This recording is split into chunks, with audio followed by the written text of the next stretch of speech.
ಮತ್ತಷ್ಟು ಸುದ್ದಿಗಳನ್ನು ನೋಡೋಣ ಸೂಪರ್ ಫಾಸ್ಟ್ನಲ್ಲಿ.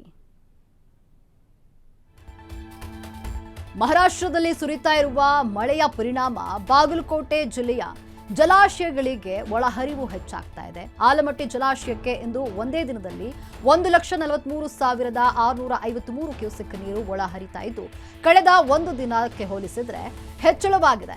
ಇನ್ನು ಹಿಪ್ಪನಗೆರೆ ಜಲಾಶಯಕ್ಕೆ ಮಹಾರಾಷ್ಟ್ರದಿಂದ 1,34,200 ಕ್ಯೂಸೆಕ್ ನೀರು ಒಳಹರಿವಿದ್ದು 1,33,550 ಕ್ಯೂಸೆಕ್ ನೀರನ್ನ ಹೊರಬಿಡಲಾಗ್ತಾ ಇದೆ.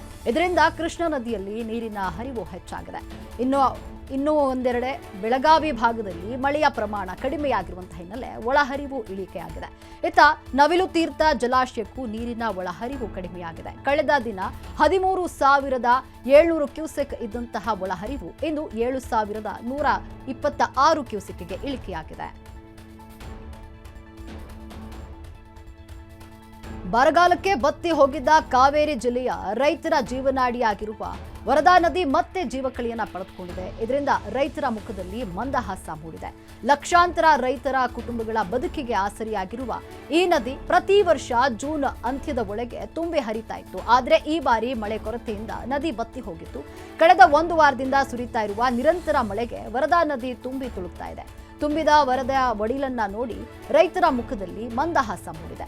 ಈಗಾಗಲೇ ಏತ ನೀರಾವರಿ ಯೋಜನೆಗಳ ಮೂಲಕ ಜಿಲ್ಲೆಯ ಹಲವು ಪ್ರದೇಶಗಳಿಗೆ ವರದಾ ನದಿಯ ನೀರು ಕೃಷಿಗೆ ಬಳಕೆಯಾಗ್ತಾ ಇದೆ. ಜೊತೆಗೆ ಅನೇಕ ಗ್ರಾಮೀಣ ಪ್ರದೇಶಗಳಿಗೆ ನದಿಯ ನೀರು ಪೂರೈಕೆಯಾಗ್ತಾ ಇದೆ. ನದಿ ಪಾತ್ರದ ರೈತರಿಗೆ ಮಳೆ ಕಡಿಮೆಯಾದರೂ ನೀರಾವರಿ ಮೂಲಕ ನಿರಂತರವಾಗಿ ನೀರು ಲಭ್ಯವಾಗುವ ವಿಶ್ವಾಸ ಮೂಡಿದೆ.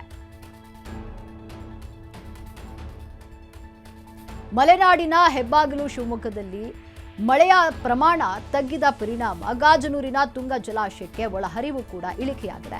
ಇದರಿಂದ ಜಲಾಶಯದಿಂದ ಹೊರಬಿಡಲಾಗ್ತಾ ಇರುವಂತಹ ನೀರಿನ ಪ್ರಮಾಣದಲ್ಲೂ ಕೂಡ ಕೊಂಚ ಬದಲಾವಣೆಯಾಗಿದೆ. 3.24 ಟಿಎಂಸಿ ನೀರು ಸಂಗ್ರಹಿಸುವ ಸಾಮರ್ಥ್ಯ ಹೊಂದಿರುವಂತಹ ತುಂಗ ಜಲಾಶಯಕ್ಕೆ 22,058 ಕ್ಯೂಸೆಕ್ ನೀರು ಒಳಹರಿವಿದ್ದು, ಮತ್ತೊಂದೆಡೆ ಜಲಾಶಯದಿಂದ 21,197 ಕ್ಯೂಸೆಕ್ ನೀರನ್ನ ನದಿಗೆ ಬಿಡಲಾಗ್ತಾ ಇದೆ. ಇನ್ನು ಶೃಂಗೇರಿ, ಕೊಪ್ಪ ಹಾಗೂ ತೀರ್ಥಹಳ್ಳಿ ಭಾಗಗಳಲ್ಲಿ ಮಳೆಯ ತೀವ್ರತೆ ಇಳಿದಿರೋದ್ರಿಂದ ಜಲಾಶಯಕ್ಕೆ ಒಳಹರಿವು ಕೂಡ ಇಳಿಕೆಯಾಗಿದೆ ಎನ್ನಲಾಗಿದೆ. ರಾಜ್ಯದಲ್ಲಿ ಜೂನ್ ತಿಂಗಳಲ್ಲಿ ಮಳೆ ಕೊರತೆ ಹಿನ್ನೆಲೆ ಸರ್ಕಾರದಿಂದ ಮೋಡ ಬಿತ್ತನೆಗೆ ರೈತರ ಒತ್ತಾಯಗಳು ಹೆಚ್ಚಾಗಿದೆ.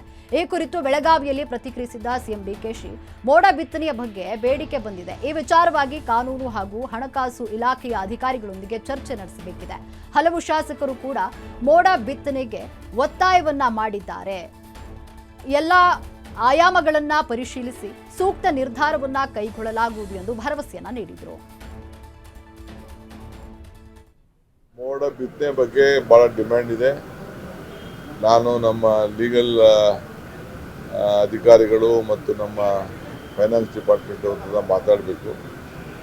ಶಾಸಕರೆಲ್ಲ ಭಾಳ ಒತ್ತಾಯ ಮಾಡಿ ಹೇಳಿದ್ದಾರೆ, ಪರಿಶೀಲನೆ ಮಾಡ್ತೀನಿ. ಮೋಡ ಬಿತ್ತನೆ ಬಗ್ಗೆ ಭಾಳ ಡಿಮ್ಯಾಂಡ್ ಇದೆ. ನಾನು ನಮ್ಮ ಲೀಗಲ್ ಅಧಿಕಾರಿಗಳು ಮತ್ತು ನಮ್ಮ ಫೈನಾನ್ಸ್ ಡಿಪಾರ್ಟ್ಮೆಂಟ್ ಅವ್ರ ಮಾತಾಡಬೇಕು. ಶಾಸಕರೆಲ್ಲ ಭಾಳ ಒತ್ತಾಯ ಮಾಡಿ. ಸ್ಯಾಂಡಲ್ವುಡ್ನಲ್ಲಿ ಕರಾವಳಿ ಸಿನಿಮಾ ಕಾಂಟ್ರವರ್ಸಿ ಜೋರಾಗಿದೆ. ಈ ಮಧ್ಯೆ ಪ್ರೆಸ್ ಮೀಟ್ನಲ್ಲಿ ನಡೆದ ಗಲಾಟೆ ಪೊಲೀಸ್ ಠಾಣೆಯ ಮೆಟ್ಟಿಲೇರಿದೆ.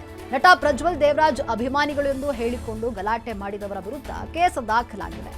ದಿಲೀಪ್, ಅವಿನಾಶ್ ಮತ್ತು ನಂದಕುಮಾರ್ ಎಂಬ ವಿರುದ್ಧವಾಗಿ ಉಪ್ಪಾರಪೇಟೆ ಪೊಲೀಸ್ ಠಾಣೆಯಲ್ಲಿ ದೂರು ದಾಖಲಾಗಿದೆ. ಉದ್ದೇಶಪೂರ್ವಕವಾಗಿ ಟ್ರೈಲರ್ ರಿಲೀಸ್ ಮಾಡುವಂತಹ ಸ್ಥಳಕ್ಕೆ ಬಂದಿದ್ದಾರೆ. ಗುಂಪು ಸೇರಿಕೊಂಡು ನಿರ್ದೇಶಕ, ನಿರ್ಮಾಪಕ ಹಾಗೂ ಅಲ್ಲಿದ್ದವರಿಗೆ ತೊಂದರೆಯನ್ನ ಕೊಟ್ಟಿದ್ದಾರೆ. ವ್ಯವಹಾರದಲ್ಲಿ ವ್ಯತ್ಯಾಸ ಆಗಿದ್ದಕ್ಕೆ ಗಲಾಟೆಯನ್ನ ನಡೆಸಿದ್ದಾರೆ. ಅಭಿಮಾನಿಗಳು ಎಂದು ಹೇಳಿಕೊಂಡು ಬಂದು ಗಲಾಟೆ ಮಾಡಿದವರು ಕರಾವಳಿ ಸಿನಿಮಾದಲ್ಲಿ ಸಹ ಕೆಲಸ ಮಾಡಿದ್ದಾರೆ ಎಂದು ಗಂಭೀರ ಆರೋಪ ಕೇಳಿಬಂದಿದೆ. ಇನ್ನು ಸಿನಿಮಾ ನಿರ್ದೇಶಕ ಗುರುದತ್ ಗಾಣಿಗ ನೀಡಿದ ದೂರಿನ ಅನ್ವಯ ಬಿಎನ್ಎಸ್ ಕಾಯ್ದೆಯ ಅಡಿ 352, 292, 93 ಅಡಿಯಲ್ಲಿ ಕೇಸ್ ದಾಖಲಾಗಿದೆ.